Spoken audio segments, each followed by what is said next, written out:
Okay, so somehow I ended up on Blonde Hair Theory TikTok, where the girls were sharing how the way they're treated shifts when they go from a brunette to a blonde, and vice versa, obviously. So according to them, being a brunette or having darker hair didn't mean that they weren't attractive, but it made them come off more intimidating or serious by default. Your hair color does have an influence on how other people perceive you. I mean, duh, it makes sense. Your appearance affects how people perceive you. Black hair theory, let's talk about it. The black hair theory is that girls with black hair are perceived as more intimidating by men. Even if they don't have an intimidating personality at all, they just come off that way. I don't really think I have like the black cat personality. If you look at me, you'd probably assume those character traits onto me. Whereas with lighter haired girls or blonde haired girls, they get more sweet golden retriever type of personality traits projected onto them. I feel like this is why blondes feel like they get approached more. I've seen girls that have had their hair blonde before and then went darker say that when their hair was blonde, they would get approached more by guys. Probably just because they're getting perceived as friendlier, even if that might not be the case. The darker your hair, the more intense you look, the more kind of standoffish you look. And honestly, I never realized how deep that dynamic ran for white girls. Because as a black girl, we've known this concept all too well. Like for us, it's not about what color your hair is, it's about the state of your hair. So natural hair, especially depending on your texture, puts you in a whole different category in terms of how people look at you or approach you. The only time where natural type 4 hair is commendable is when it's long. Now if it's short, then baby, you gotta have some confidence. A lot of people say, oh my gosh, I love natural hair, show me something natural. Like I can't, because they all love natural hair, but it all depends. It depends on what type of natural hair. There's so many factors that come into play, and I'm not even gonna get into it, because if you know, you know. Like, y'all know what I'm talking about. Now compare that to wearing a wig. No matter the curl pattern or style, if the wig is laid, you're suddenly Rapunzel. People are fishing to help you out your tower. You're a part of the beauty standard. Like, it's a whole different feeling, and it feels so good. It's like you crossed an invisible line into being acceptable or desirable. Now, color theory for black girls does come into play, but it's not as prominent or as much of a big deal as texture. The color black will always be elite. But luckily with wigs, it gives you the glory to try so many different colors that gives you a whole new energy. Like for example, Jesslyn Sky purple hair era. Oh my gosh, I loved her. I loved everything about that. But it's not as life-changing as colors that actually fit a black girl's palette. Like warm tone blondes and brown hair that truly complements a black girl's skin tone. Here's a few videos of me in brown chestnut colored hair, and I absolutely love it. You can't tell me nothing. I feel like it fits so well with my complexion, and other people see it too. It's like I'm a whole new me. Who could tell me anything? But it's not a supremacy. So for women, they face their own unique forms of oppression, whether it's rooted in culture or class, but I never fully realized how deeply ingrained blonde supremacy is. It's not just about the color, it's the way that blondness has been idealized as a default for femininity. Like for innocence, for more of the sexy, fun Marilyn Monroe construct, while dark hair is more serious and more like the girl next door's type. So dyeing my hair blonde changed my entire life. This is what I used to look like.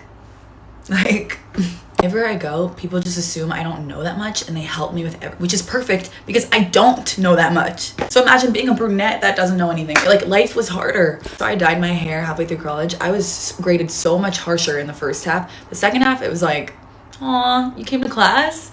Wait, that's so studious of you. Like, that's cool. I hit this guy's car in a McDonald's drive-thru.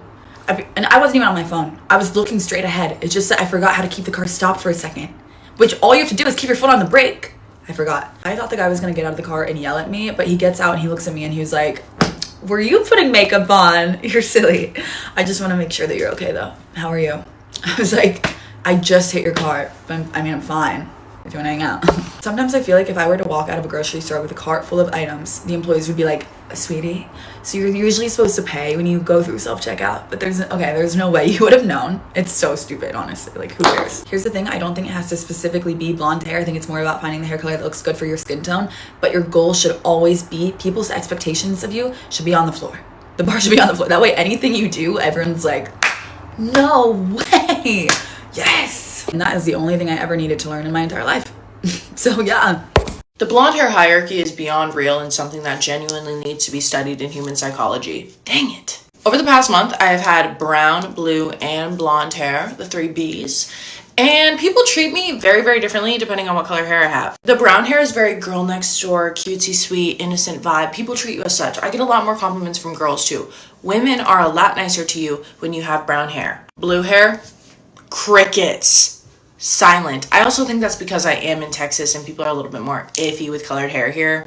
It's like a liberal thing. But yeah, I got a lot of like, I like your outfit, or your hair is cool. I would have never thought to do that. Then we get to the blonde. Free things this thing gets ya. Free shit.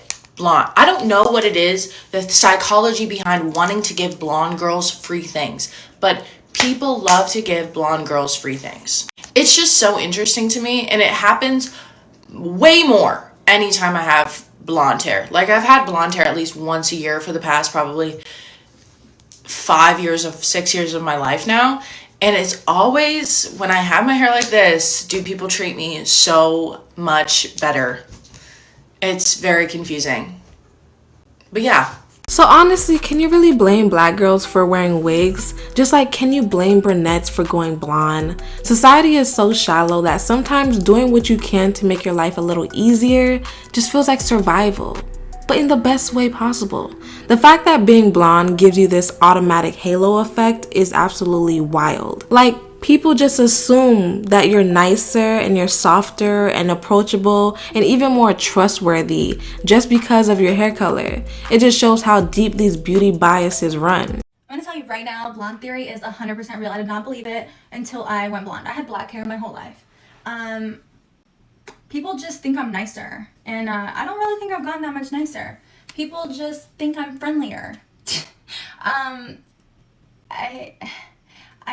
When I had dark hair, I feel like men were a little bit scared of me, and I kind of liked that. Not anymore. They're not scared, but I kind of miss the fear.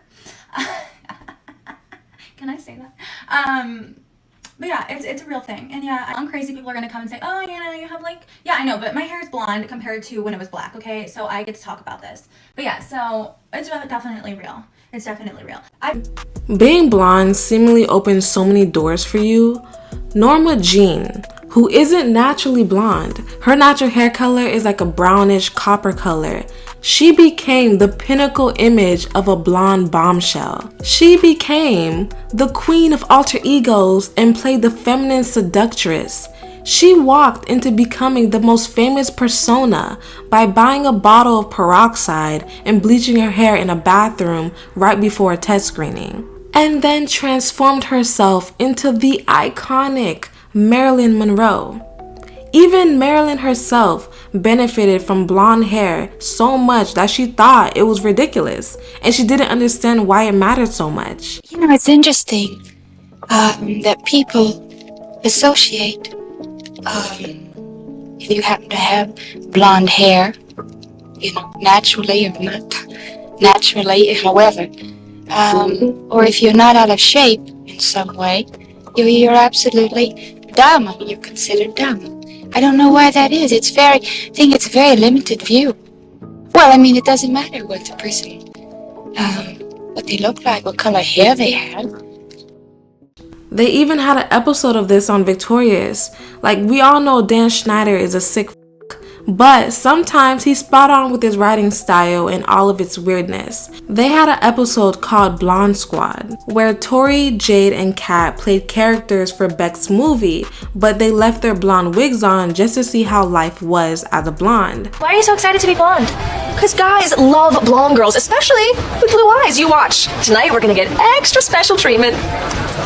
In the end, Kat ends up meeting a guy and he ends up dumping her because he's only into blondes. Even the actress Kaylee Cuoco, who has been my favorite actress since 8 Simple Rules, she got the role on Charmed because she was blonde. Even though the producers denied this, in her mind she knows the truth and even stated it herself. The treatments and the opportunity, the way people talk to blondes is just different. There's also this weird tone shift. Apparently, people automatically think that you're fragile or not all the way there. The whole Dissy blonde stereotype still sticks, and people start projecting that onto you without even knowing you. And what's really wild is how these stereotypes get used. Apparently, a lot of people feel way too comfortable saying racist or ignorant stuff around blonde women because they assume you either don't care, you won't say anything, or you're low-key on game.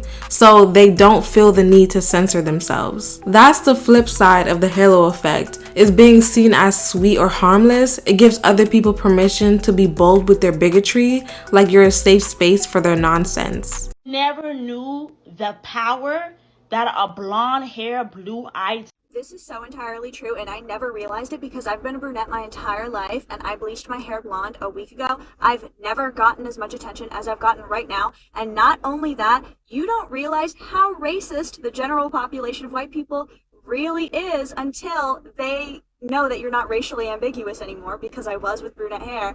Now that I'm a blonde, they're like, oh, you're definitely white, so you're a safe space for my racism. 100%. Almost every single Uber driver that I've had has said something about either Indians, Filipinos, black people. No matter what, people just feel the need to tell you all of their internal racist thoughts now that they know that you're one of them. So because the blondness gives you this hierarchy, a lot of people don't want to lose it. So only 2% of people in the world are actually blonde, like legit blondes. So you're blonde as a child, and as you get older, the blonde color begins to darken or fade. So whether you're a natural blonde, there is a maintenance for being blonde. And it's expensive to be blonde, because as a black girl, I look at Savannah James like, you rich, you are rich. And it comes with a lifestyle that you're just not willing to lose. And I decided to make a silly little video about how rare it is for adults to be naturally blonde. This is actually the only kind of comment that I expected, because one of my best friends is black, and a couple years ago we were at dinner and I was talking about how I color my hair. I've always been blonde, but as I've gotten older it's darkened a little bit, so I color it at home actually. And she was like, oh my god, I did not know that you dyed your hair. And she was shocked. I was like, yeah, most blonde hair that you see in the women around us is not 100% natural. Of course there are some, but most blonde women dye their hair or put highlights or lighten or whatever. It was a funny, like, cute moment. And then a couple of years later, I remember seeing a black creator on TikTok talking about how she just found out that the vast majority of blonde women are actually dyeing their hair, and that it's incredibly rare to actually be fully blonde in adulthood. It's hard for me to articulate, but I find this discovery process really, like, cute and endearing, of us finding out about our friends and other women from different ethnic backgrounds and the maintenance that we put into beauty that we didn't know that the other group was doing. And so I made this little silly video talking about how my hair is not this color naturally, and I thought it would reach, like, 1,000 of my followers, and maybe a handful of people would make comments like this. What I did not anticipate was the number of people that very emotionally responded that they were natural blondes and they needed me to know, and seemed like they felt really threatened by the statement I made that no adult woman has this color hair naturally. Obviously, that was hyperbole. Or maybe not obviously. Maybe my delivery sucked. I'm not a comedian. I'm sorry. But I meant it as hyperbole. In the same way that when someone who is really busy, like a medical resident, says, oh, I'm never at home. I'm never at my apartment. When obviously they are. Like, that's hyperbolic for emphasis. Like, you're exaggerating to make it a point. And similarly, there are adult women out there who are blonde, like this color blonde or lighter, and who don't highlight their hair. And that's okay. It's just rare. That's all I'm saying. But what's so interesting is that I saw so many people coming out in these comments just, like, clinging to blondness as if it is a badge of honor or a sign of social status to be naturally blonde haired. I literally had no clue that this existed. And I know this topic may not sound like a big deal, but I'm looking at it like, oh my gosh, y'all have colorism, but like an actual hair color. But y'all let me know what you think down below, and make sure you comment, like, and subscribe. Toodles.